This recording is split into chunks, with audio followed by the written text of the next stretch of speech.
spent 10 years in prison. I've been out a few years. And I'm going to tell you guys what happened the day my house got raided by the police. The policia, okay? It was not good. It was not good at all. So let me set the scene for you, okay? Here it is. So my boyfriend at the time, him and I had only dated for like 7, 8 months. No, I'm sorry, like 10 months.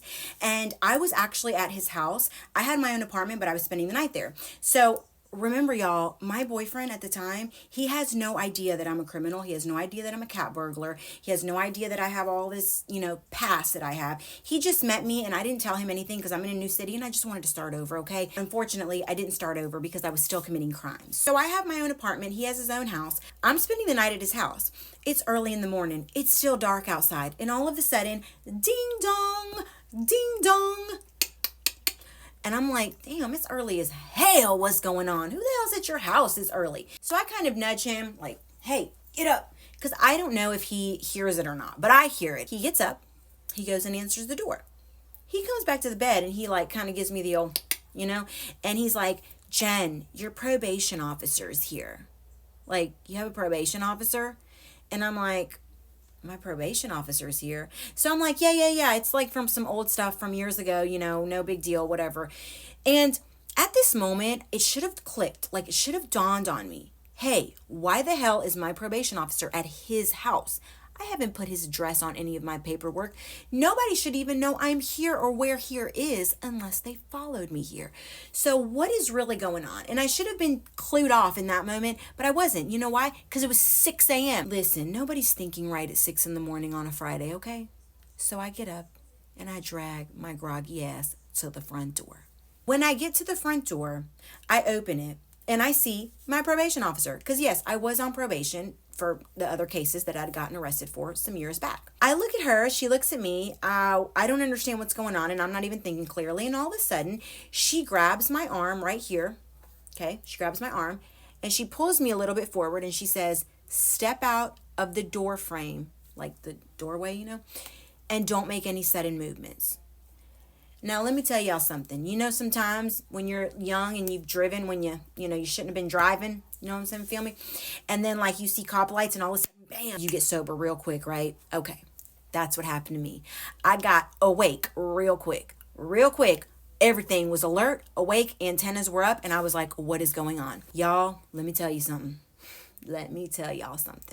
When that lady grabbed my arm and told me to step out that doorway and not make any sudden movements, as soon as my bare foot hit the welcome mat at the front door, all of a sudden, from every which direction came the police.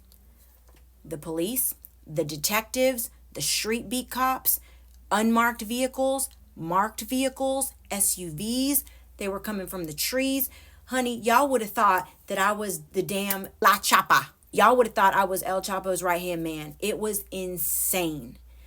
I was blown away. There was no way on earth that all that was needed for little old me who stole some gold. But I guess they didn't feel that way because even though I thought my crimes were little old me, apparently I had created quite a big case in this city. As these people fly out from every area, they come from around behind the house, on foot, on cars, they block off the cars, they're jumping out of trees. I swear, I even feel like I saw somebody glide with like one of those things that you scale down buildings with, and it was like, zzz. That didn't really happen, but it might as well have, because that's how crazy it was. I started to have every internal kind of attack you could imagine. But I was still semi all right because this isn't my house. And the things I do to commit my crimes, they're not in this home. So why are you guys raiding this house? This is hella weird. But there was a reason. She grabs me. They all flood in the house. We go in after them. They sit me down on the couch. They get my son's father from the room. Mind you guys, I had just found out that we were pregnant and going to have our first and only child Tuesday, and this was Friday morning. So I'm sitting on the couch. They go get him.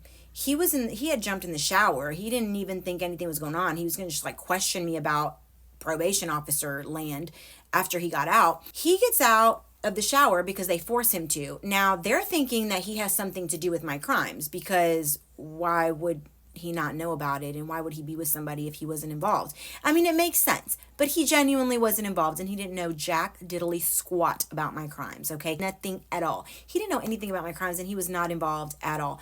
But they didn't know that and they didn't believe it. So they sit him down. They're like, so what part do you play in this? What do you do? And he's like, what part do I play in what? And they're like, in her crimes, in her stealing all the gold and selling it. And he's like, I don't know what the hell you're talking about. And then he looks at me and he's like, Jen, what the hell are they talking about? And I look at him and I'm like, I don't know what they're talking about, babe. I don't have a clue. I'm sorry. I don't have a clue. And then so I look at him and I say, don't say anything else. They proceed to say, well, we're going to search the house. And I proceed to say, no, y'all are not going to search the house because this is not my home. Now, let me just clue y'all in on something, okay? In the state of Florida, if you are on probation, you are technically under the state's supervision, which means you don't have the right to consent or not consent to any search of your person or your property. So they can search me, they can search my car, they can search my home, and they can search anything on me at any time without probable cause, without a search warrant, just because they felt like it was Tuesday and their panties were blue and they wanted to, okay? They don't need a reason. But what they can't do is do that to somebody that's not on probation. And it just so happens that baby daddy was not on probation, nor had he ever been in trouble or arrested. So they can't just go searching a house that's in his name. I was very happy about that, even though I knew there wasn't anything in there. Luckily for me at that moment, my car was in the garage. His car was in the driveway. They didn't know my car was in the garage. I didn't really know for sure what was in my car at that moment, so I just rather them not search.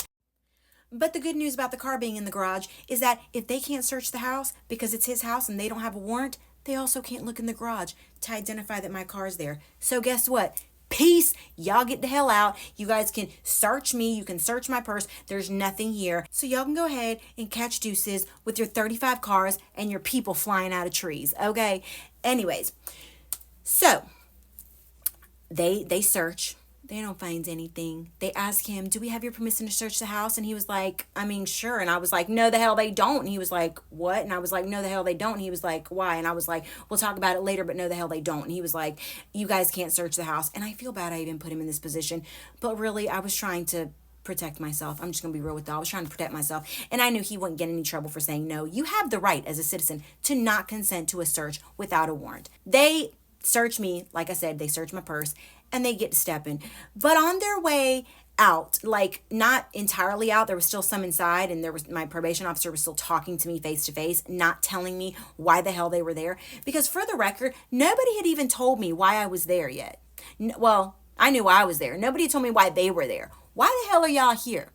Why are y'all here? I'm thinking, what the hell is going on? Yeah, they're supposed to do a home check once a month. Probation's supposed to come to your house, walk through your home, make sure that there's no pee-poo or any substances around or anybody that's not supposed to be in your house. They do that once a month, and they come there and they search. But why are they not at my apartment? Why are they at his house, number one? And why are you guys coming 35 deep? Okay, in all reality, y'all, there was probably like 12. But that's a lot. And I did not understand why it was of this magnitude that they were coming to search. I have been on probation for a while. I knew better. This was not a routine search, okay? They were coming heavy, like they knew what they were looking for, and like they were about to rope me off and take me away. So even though I couldn't figure out exactly what had transpired to lead them there with this type of search, I knew something was up. Something was amiss. Everything in the milk wasn't white. So you guys didn't find anything, you guys can get the hell out. But what ended up happening was, while she was explaining to me that, this was just a routine search and, everything was fine and whatever, a cop outside looked through the garage windows. Those little garage windows, there's like 8 of them across the top.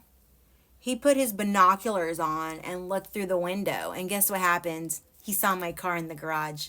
And because he saw my car in the garage, I don't know legally if this was even okay or not, but they went in and they searched my car. So they searched my car and they come out with the necklace and some fake dummy license plates that I had in my trunk under my wheel well. I don't usually keep them in there, but I had it at that moment, I guess, because I was going to, I don't know. I don't remember. This was a long time ago.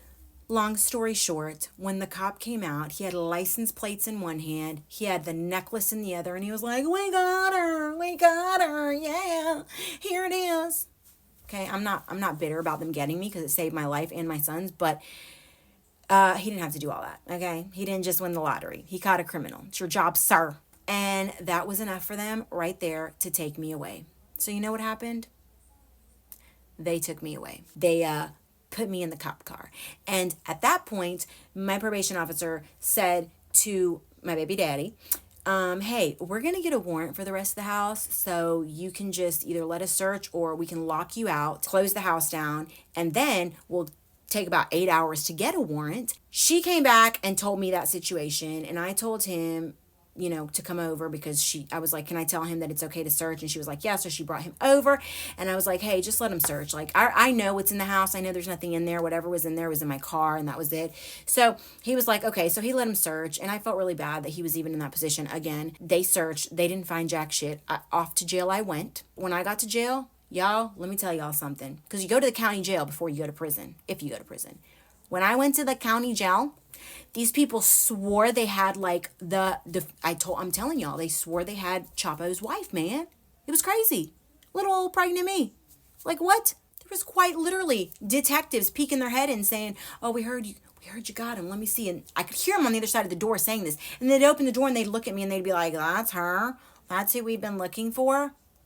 Like, I don't know what y'all thought, but okay, whatever. They proceeded to tell me that I had 5,742 charges for burglary against me. And I'm like, how the hell y'all know all that? Because I don't even know what this stuff is. They put maps in front of me and all types of shit. And I'm like, I don't even know what this stuff is. Okay. I don't even know where these locations are. But what you can do is roll those maps up right now and shove, because I don't even know where these houses are or what y'all are talking about. And they're like, well, ma'am, you have a very specific method of entry. The way that you burglarize and break into homes is very specific. It's not like you're throwing a brick through a window, taking a laptop and running to a pawn shop. No. And every home that's been burglarized with this method of entry, we're going to pin it on you and we're going to take you to trial for it unless you plead out. And now this was a very early on preliminary conversation. And so like all this wasn't discussed in detail yet, but they just threw that out there. So apparently they had been looking for me for a while.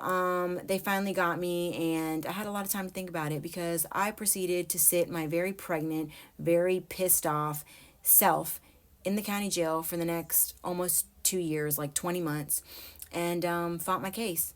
And basically, I ended up getting 10 years in prison. So, but yeah, I just wanted to share with you guys the day they raided my house. Well, it wasn't my house. Raiding the house was the beginning of the end. I'm going to talk about how you guys can how you guys can prevent these things from hopefully happening to you, and let you know that I'm very remorseful for the things I did because I was a POS and I know it. So anyways, I love you guys and I will see you on the next one. Later.